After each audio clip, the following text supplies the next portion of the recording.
Monsieur le Président Mbalo, vous venez d'être porté à la tête de la CEDEAO, alors que beaucoup pensaient que la Guinée-Bissau n'était pas en mesure de prendre la tête de la CEDEAO vu l'instabilité au niveau du pays. Bon, moi je pense que l'instabilité, ça c'est, on a laissé ça en arrière. Aujourd'hui, donc c'est historique.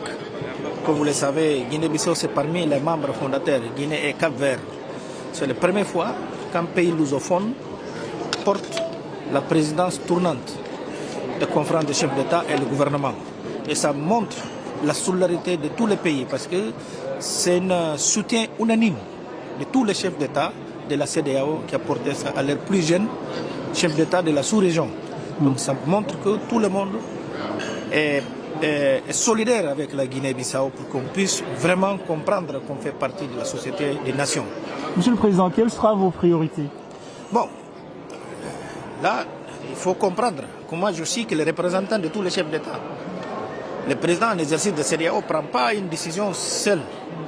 C'est une chose collective. Voilà. Un président en exercice qui est représentant de tous les chefs d'État. Et toutes les décisions se prennent pendant les sommets, avec l'accord de tout le monde. Alors, les premières décisions, c'est la levée des sanctions contre le Mali. Mais c'est déjà acté. Alors, il reste la Guinée où un médiateur n'est pas encore désigné. Non, ça aussi, bientôt, Inch'Allah, on va le savoir. Inch'Allah, quand?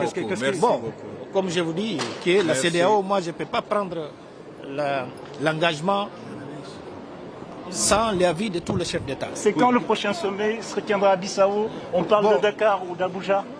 Ça peut se tenir dans tous les pays membres de la CEDEAO.